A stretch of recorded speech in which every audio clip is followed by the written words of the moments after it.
Now I will give the floor to Dr. Michael Weatherburn, who will provide some comments and who will be the discussant for the next.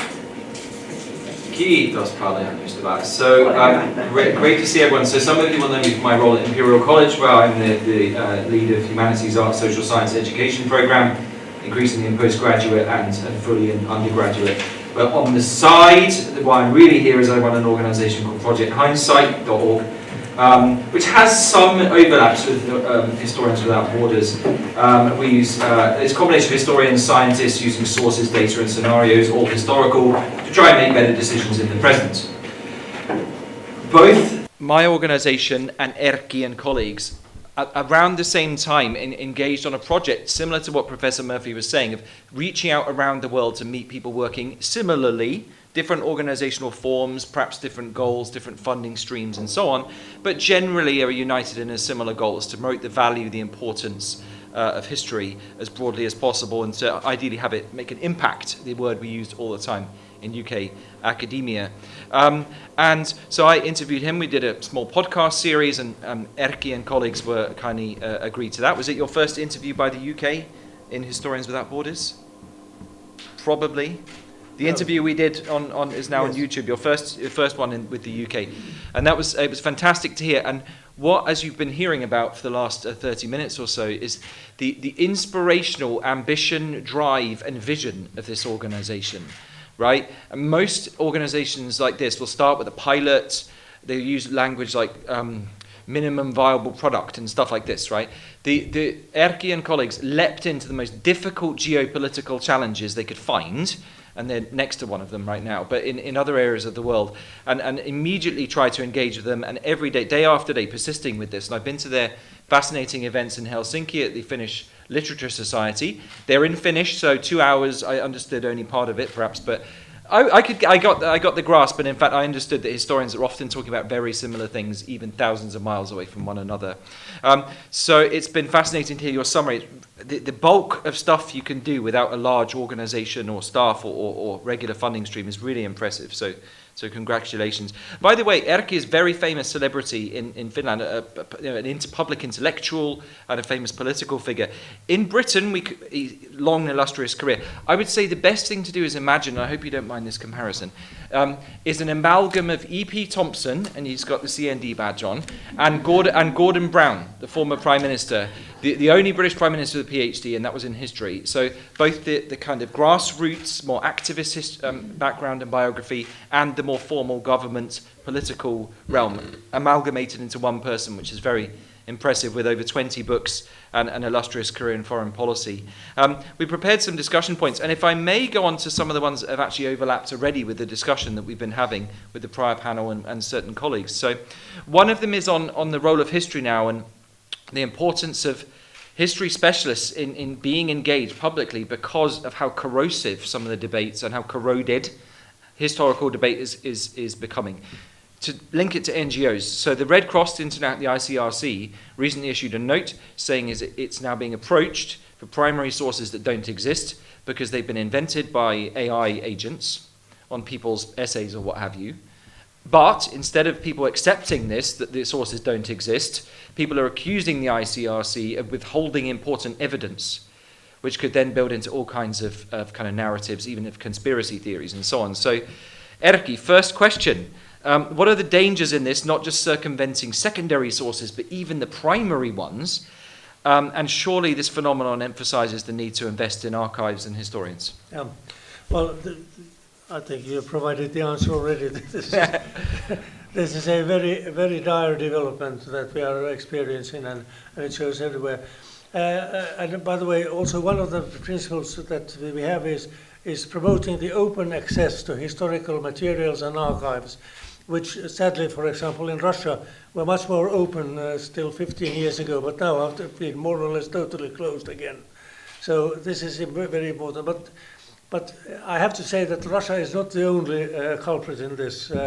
We have experienced the same kind of guardianship in many Western countries as well. So this is a general problem for all historians, and we should be working on it. And by the way, if I may just add, because I neglected to mention it, that we have also put in a funding application to the European Commission to initiate a project going through how colonial history is taught in Europe. And we have several partners already in many European countries, in Belgium, Spain, Poland and Holland, working on this. But we will be responsible if we get the funding for this kind of project. But it is very much in line with what we were talking about in the previous session, about how difficult it will become, increasingly difficult it is becoming to teach colonial history in the old way, given the composition of the students and pupils in our educational institutions, who have totally different backgrounds than we have. But I think that is a positive development, obviously, because it also forces us to open up our closed minds dealing with this period of history. Thank you, thank you. And now to build, I think it was you who asked the question about the institutional purpose. Is that right? So we actually have a question on this, and I've got a quote to read out. So in his upcoming book, Vibe Shift 2026, it's not out yet, British political writer Brendan O'Neill made a very specific claim, quote, "There are a whole host of NGOs that revel in their rejection of borders, most famously Doctors Without Borders, Reporters Without Borders, Diplomats Without Borders, Lawyers Without Borders." We can and also, even tax inspectors without borders. Tax inspectors without... We can also add Engineers Without Borders. We have some links at Imperial to them, and also, of course, Historians Without Borders. But that didn't resonate with me as to what Historians Without Borders is doing. Do you reject borders, or do you have a different mission? I mean, borders are a reality. We cannot reject them, but we can work as if they didn't exist. And we can work with bringing together historians and also others interested in history. We are not only an organization of historians. We have many people who are engaged in diplomacy and foreign relations in general, also with us on our work. That is the main idea, that historians should be able to work together without looking after their shoulders about national narratives, and be independent of them, and try to create common understanding over borders. And there are good examples, but there are much more bad examples of this. Thank you. I mean, you mentioned this as trying to develop understanding of both sides' narratives, which to me is almost an intellectual border, not necessarily trying to bridge it, but trying to meet in the middle somewhere, which is essential, I think. In your experience in these many meetings you've been having, conferences, discussions, are there any particular topics that really engage people, and are there any that really alienate or you find frozen out of? Well, at least we don't respect any limitations or Sure. taboos, but it is obvious that some items are more difficult than others, and as already mentioned in the previous discussion, dealing with Israel-Palestine is a very contentious issue. But even there, we have managed, when we had our international conference in 2016 in Helsinki, to have a working group, working session with both historians from Israel and Palestine working together.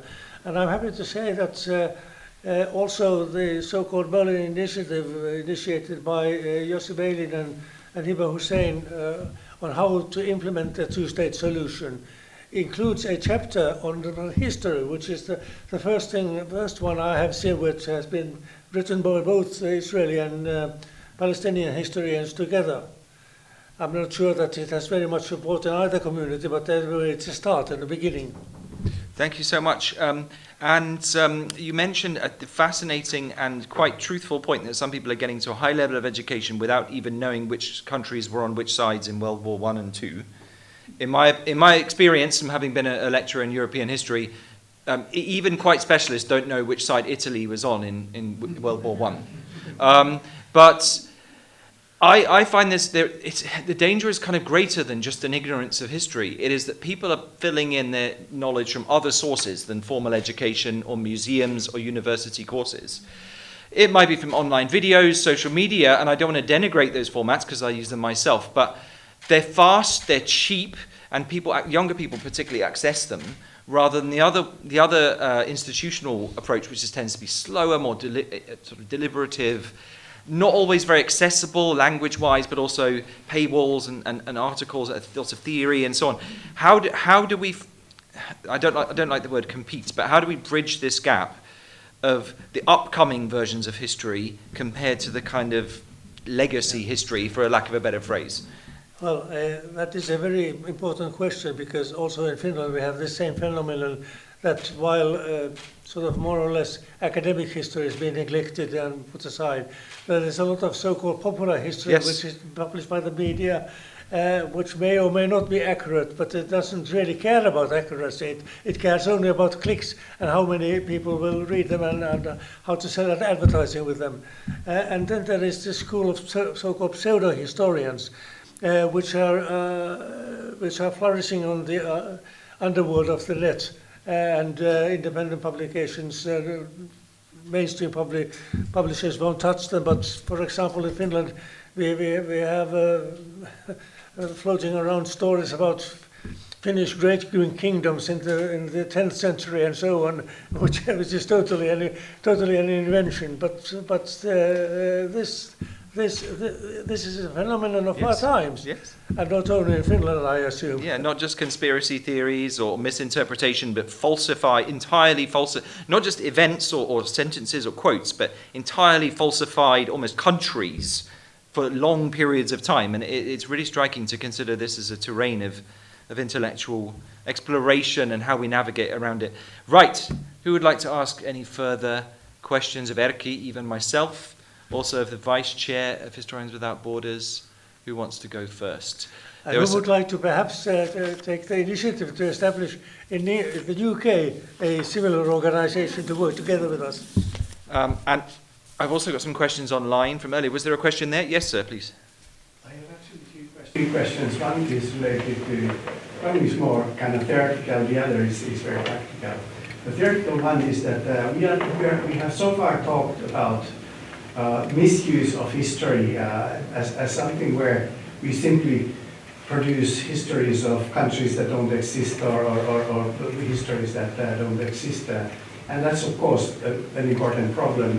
Well, we hear that even from the mouths of big politicians these days. I think at least as important problem is that as a counter-reaction to that, we have this idea that social reality is facts, and we can fact-check interpretations. Whereas history is always also dependent on interpretations. And when we start, this idea that we now have that, this is just propaganda, this is just, is I think, against this whole project of historians without borders, because the fact that to some extent it's not just promoting historical research, but it's also about promoting tolerance towards different interpretations. Because basically we say that we are democrats, and democracy is based on this idea that we have interpretations, because if there wasn't, then why would we have elections? Why don't we just take a fact checker to check who would be the best candidate? We wouldn't need any elections. We need elections because of the fact that there is no facts. There is facts, but not everything is facts. So to some extent, I think, isn't it that one of the main objectives of Historians Without Borders is to expose people to different kinds of interpretations, which are all legitimate, and we can still study whether this or that interpretation makes more sense. But at the same time, if we allow, especially if we allow kind of established medias or established countries to fact-check our interpretations, we throw out democracy. But that's one thing. That's the kind of question related to the theoretical question. The practical question is that quite many universities in Europe now, when they apply for money for research projects, they are very keen on, their success is dependent on whether they can produce positive impact. Now, Historians Without Borders, it may be a network, but it's also an NGO. Hopefully, at some stage, it's NGOs of many countries, and then an international organization, but already as NGO, it could be a partner in a research project. And that partner, I mean, Historians Without Borders has different kinds of networks, I mean, different kind of connections. It's not just other professors, but also politicians, and that, so that could be a pathway to impact, positive impact. So wouldn't it be possible to establish research projects where Historians Without Borders would be somehow participating by offering the pathway? That's what I said to him as well. Do you want to take these questions? Yeah, well, first of all, I think that historiography is particularly vulnerable to this post-factual times that we are living, where opinions have more value than facts, and distortions of history are much more common than it's easier to distort history than to distort physical sciences. Even that is being tried today, but nevertheless. And then the question of could we engage in research? So far, we have not engaged in research because we are not a research organization, but we try to present the results of various researches. For example, we have organized on many occasions book publication events on recent history and even more older history, so that we are engaged in presentation of research results and bringing together researchers who may have slightly different interpretations, but we are not so far engaged in research ourselves because that would call for much more funding, for example, and which we do not have, so we concentrate on this networking. Thank you. Any further? Yeah, right at the back, and then there, please. Hi. So you mentioned about sort of how AI and like social media is starting to sort of fabricate histories and sort of this idea of social fact. And what was also brought up in the earlier panel was how education, like history education, sometimes also sort of misleads or sort of fabricates without sort of context. I was just wondering, in terms of, as you just mentioned, sort of this post-factual world that we're in, if you sort of think that there is any kind of, I don't want to say like hope as in like it's already dead, but like, as in like if there's something that education can do in the schools, in the universities, to combat the kind of fabrication and this kind of like post-factual that's only growing today as it has been in schools and outside schools. I've got a short answer, but if you go ahead. Yes, Yeah. but regarding education, we have also close partnerships and cooperation with the organizations of history teachers in schools. And for example, in this project on teaching colonial history in Europe, we have the CLEO network as a partner, which is the network of history teachers in Europe. But I was quite sure that if I got the first part. Is there hope in the educational space for what history can, the value history can bring, both to history and more broadly? Well, I think that the education sector is also very vulnerable today. Yes. So That's what I have more concerns about what is happening to education than hoping to have results, positive results from education. If I could add to that point, so we're all experiencing this, AI is writing the essays type thing and picking up all these hallucinations and errors, and then they feed off each other and make the situation worse. One of the, in my own teaching of history, one of the things I'm going to be experimenting with soon, which I saw from a colleague in the United States, is get the students to write an AI essay with whatever, and then your job is to write a well-researched, convincing response to that essay written by the AI. So you become the fact checker, and that's your job now as the historian, rather than trying to compete on kind of Wikipedia. What does Wikipedia say? And I think it will work because I think, to give you a sense of hope and optimism, I think people want to rise to this challenge. They just don't know how to do it. And so anything that can bring examples together, forums of people together all around the world is fantastic.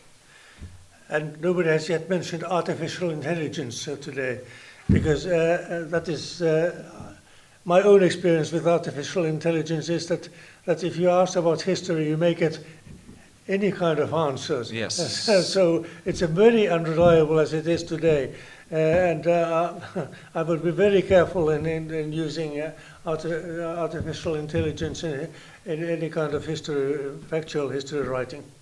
Thank you. There's a question. Oh, you got loads of them. So you were next, then then Anna.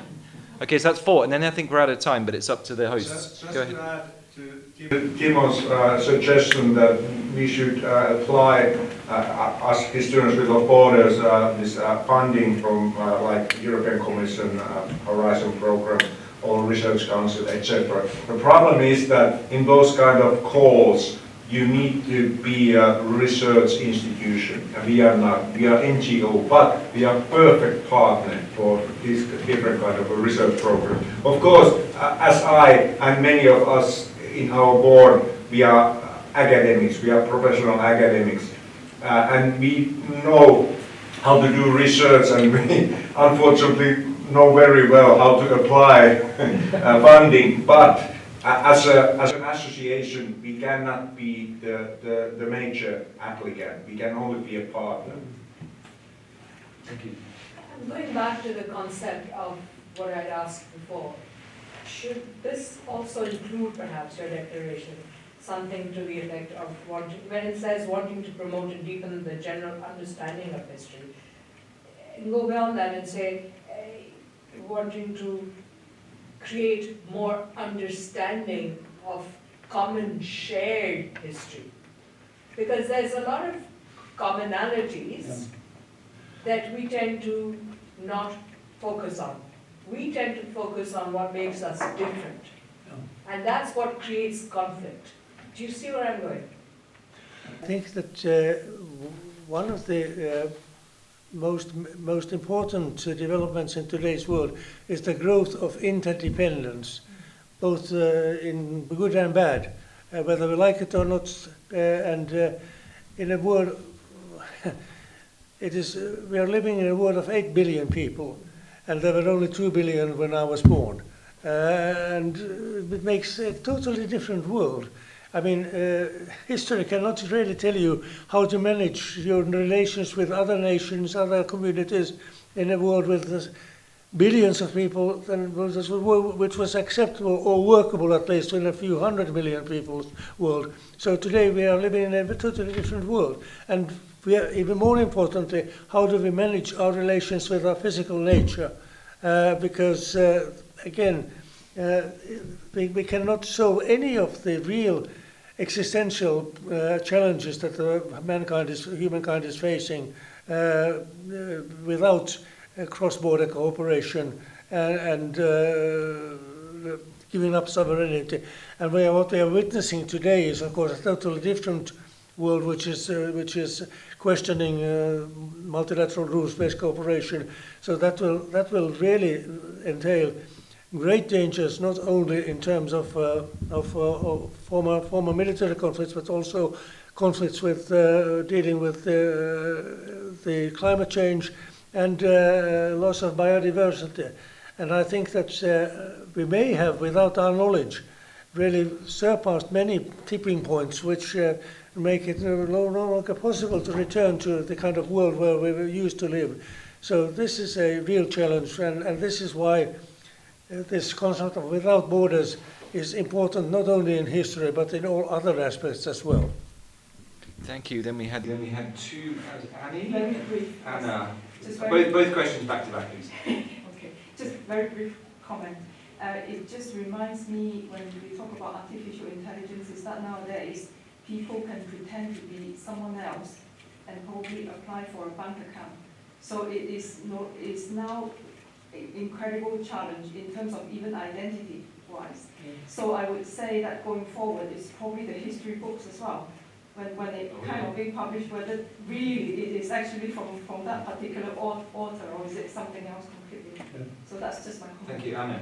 Okay, another challenge for academic life, Even apart one. from AI. Well, I have a colleague who was disciplined because she didn't, at an American university, who didn't mention to her students that the subject of war was upsetting.